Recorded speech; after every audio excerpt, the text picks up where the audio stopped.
I recently read in one of your books that our singular purpose in life is to create. I believe you said, and I paraphrase you here, that our purpose is not to convince others, not to influence others, etc., but to create as individuals. I take this to mean one should mind one's own business. Well, it's easier for you to create what you want if you're focusing upon what you want rather than upon what everybody else is doing in relationship to what you want. The more others you observe, the more possibility you have of messing up your vibration.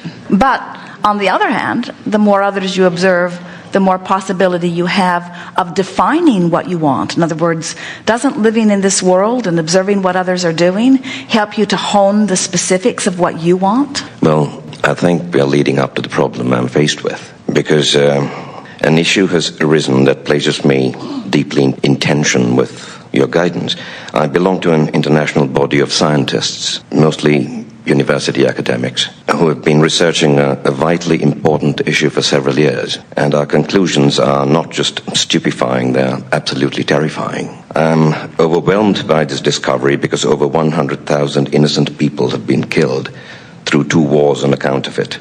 In fact, women and children are dying as I speak. As a compassionate human being, I feel it is my duty to disseminate this information to others. In other words, to influence other people's thinking by presenting our discoveries to them. Clearly, in terms of your guidance, this presents a quandary. In situations such as this, should one simply leave matters to divine justice, if you will, and turn a deaf ear to all the suffering, or should one work towards alerting others to what is clearly a heinous crime? In other words, is this my purpose, if you will, at this point in time? There is a lot that we want to give you here, and it is our expectation that as we express to you from our vantage point, that you will find some clarity. And we want to begin by saying to you that we are in no way trying to dissuade you from your plan. In other words, we are not trying to talk you out of disseminating the information. We want to say to you that we really do not believe that the dissemination of that information will come as big a surprise to the people that you disseminate it to as you might think. In other words, we do not think that the world at large is blind to all of this. And in fact, we think that these terrible wars and this terrible situation that you are worrying about is in fact part of that contrast that we're talking about that is causing billions of people to launch rockets of desire into vibrational escrow. So anytime anything happens, desires are born out of it that source gets hold of and immediately begins orchestrating circumstances and events in order for people to begin to realize the desires that are born out of the contrasting experience. So what we're really saying to you is, whether you beat the drum of this or not, if you work to be one who exacerbates the problem in order to inform the world, you don't really accomplish as much as you think you're accomplishing, because that exacerbation is happening all over the place anyway. But what you do as you continue to want to make sure that one more and one more and one more and one more knows about it, is that you hold yourself and anybody that you get to come with you longer in the vibrational crack between what is happening, awful as it is, and what you want to have happen as a result of this experience that you have learned from and given birth from. We want to soothe you and all others by saying to you that you don't ever need to worry about powerful beings, powerful people, powerful governments taking over for any long period of time, because the grassroots movement of this global environment are such that everyone who's having individual experiences has a vote in what happens next. In other words, the mother who worries as she runs from the bombs, or the mother in another country that's not actually worried about that bomb but just bombs in general, or the person in a safe place that feels terrible for the people who aren't in a safe place, or the people who are just resenting any of it happening to begin with, all of them are contributing mightily to this vibrational escrow from which future future experience is going to be born. We want you to understand, if you could look back at the history of man upon your planet, you would see that it has been an endless thing like that. Wars and wars and wars and wars and wars. Contrast and contrast and contrast and contrast and contrast. And yet, still, as a result of all of that, is the best civilization, and we're talking worldwide, that has ever existed on your planet. In other words, the desires that are being born is what is causing the essential life experience to continue to come forward as it is. So what did we just say to you? You can exacerbate it as you want to, and you have great justification to do it. But it wouldn't do much about anything except it would cause more contrast and more launching of rockets of desire. And frankly, we don't think that much more of that needs to be done. In other words, that's being done. That's being done. What does need to be done is individuals like yourself or anyone need to come into vibrational alignment with who you are if you are ever to live in joy. Sometimes people think that what we're saying is, well, just stick your head in the sand and don't worry about what's happening over there and just get into a good feeling place and let the chips fall where they may. And we say, well, that is what we're saying, but we're also saying that when the experience that you're observing causes you to launch a rocket of desire, and you sure know what you want in government and in leadership and in world response and in war and in bombs, you sure do know what you want as a result of what you've been witnessing, but very few actually turn their attention toward what they want. They're looking at the scar. They're looking at what's wrong. They're looking at the impoverished. They're looking at a place that causes them to not be a vibrational match to their own dream. There are always those who thrive in the worst of times. And there are always those who suffer in the best of times. And it isn't about the times, it's about the perspective. So you have to ask yourself, what part of this equation am I going to apply my power of influence? Am I going to apply my power of influence to a fanning of the flames of what's wrong? Does that really need to be done? Do more people in the world need to come to a stronger decision? And the answer to that might be yes. You might feel that so many people are uninformed that if they could just be informed, that then more people would shoot more into vibrational escrow. But we think vibrational escrow is already pretty extraordinary as a result of these wars that you're talking about. We have seen the avalanche of desire that has gone into vibrational escrow, not only for you as individuals, but on behalf of others that you care about that are on the other side of the world. So let us go back and continue our question. So the question is, am I going to use my power of influence to inflame the contrast which gives birth to the rockets of desires?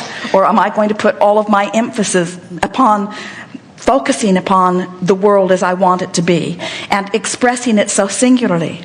You know about leaders, you talk about them, you can find them, most of them on one hand as you count them, who have experienced extraordinary contrast, who then came forth with a dream and focused upon their idea of what they wanted, and in doing so came into vibrational alignment, and one who is in alignment with Source is more powerful than millions who are not. So also we want to say to you that your nation's leaders, not just your nation's leaders, but nation's leaders, leaders of organizations, by their own words, see themselves as leaders.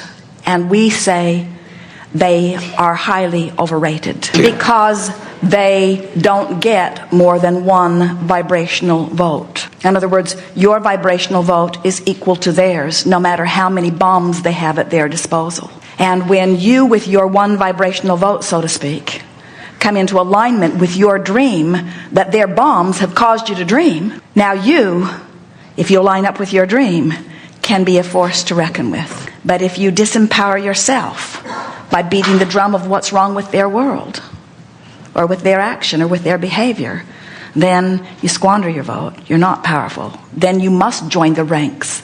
And we think that the reason that so many people want to join these organizations is because you don't know your power as an individual. So you think that you need to inform the world so that the world will join with you and push against this thing that you do not want, but it doesn't work that way. When you push against something, you give it power. There's a war against drugs, and a war against AIDS, and a war against cancer, and a war against teenage pregnancy, and a war against terrorism. Did we say terrorism? A war against, a war against, a war against, and all of those things are getting bigger. Because even in your well-meaningness, anything you give your attention to, you contribute your vibration to. one specific question to conclude. I've been approached by a very wealthy individual who's prepared to commit several $1 million towards making a documentary film about this. And this is causing a problem at home, obviously. It terrifies my wife because she thinks this is going to expose me unduly to danger elsewhere, because it's rather a hazardous path to pursue. Is this something that I should do? Well, if you want to, yes. And it can be as hazardous as you decide that it is. We do not see risk in it. But you see, we can feel the intense desire that you have to help things out. In other words, you feel as strongly about this as anybody has ever felt about anything. We can feel that. And so you have to ask yourself, is this an effort that is pointed towards solution? Or is this an effort that is still working on the contrasting end of the equation? In other words, is this effort that I'm applying going to be part of the step one of the equation, which is the asking? Am I just going to stir a bunch of more people up and so that they're asking for something else? Or am I moving to step three? So the question that we would put to you is, does step one need to be more inflamed than it is? Does it need to be more inflamed? Or do you think that enough has happened and that there is enough wanting that if you could turn your attention and all your energy toward what it is that you now want, where are my efforts better served, you see? And the answer to that is always easier to discover than you think. When you play with it, and we would encourage you do for a few days, we would encourage that in your mind you script out a scenario of going ahead with the project and live with how that feels in your gut. And then for a few days, script out a scenario of acknowledging that the world has already experienced that and that billions have launched into vibrational escrow, and that I now want to create a documentary that works more on step three. And we got to tell you, step one documentaries are a whole lot easier than step three documentaries, because the world at large would much rather complain about what is than find vibrational alignment with what they prefer. And that's why you said the most important thing as you first sat down, when you said, should I mind my own business? And we say, you can't do anything other than mind your own business. In other words, the world has created this situation that you have observed and made your business. And you can feel your business in your solar plexus as you feel the crack of this. And now as you mind your business, as you play with the ideas of what you're going to do, when you bring yourself into alignment, your heart will soar, you see. And we've just not yet ever seen anyone create the kind of documentary that you're talking about that brings you to the heart soaring position. What it usually does is just aggravate, you see. We got to tell you, percentage-wise, on this planet, there are not that many who are actually suffering from bombs being dropped on them. We're talking about percentage-wise of population, but the pain is being felt worldwide. Is your documentary going to add to that pain or soothe it? And you might say, well, Abraham, sometimes you got to hurt before you can get better. And we say, spoken like somebody coming into physical experience. You said, I'm willing to explore the contrast in order to give birth to desires. But what we really want you to hear is that we really want you to hear this. Doesn't it make sense to you that this caring source that is aware of all things, that as billions of people are having exposure to experience, doesn't it make sense that well-being must be the order of the day? Doesn't it make sense that out of this contrast, desires are being born? And so now, we want to give you what we said as we first began here today, as we said, so here you are having this experience and you are giving birth from the contrast to a rocket of desire which source immediately becomes one with. So now let's overlay this over this scenario that you have brought to light here. So the world is having this contrasting experience, and out of it is being born a rocket of desire which source has become one with. So where do you think source is on this continuum relative to this project? Source is beholding the future and knowing the potential of human interaction. Source is holding to the vision of people loving one another and of borders coming down. Source is holding to the vision of a global economy and an understanding that all beings are worthwhile and worthy. Source is holding to the knowledge that people can choose different ways to dance in different religions and in different point of views. But at the heart of everyone is worthiness. Source is holding to that picture, you see.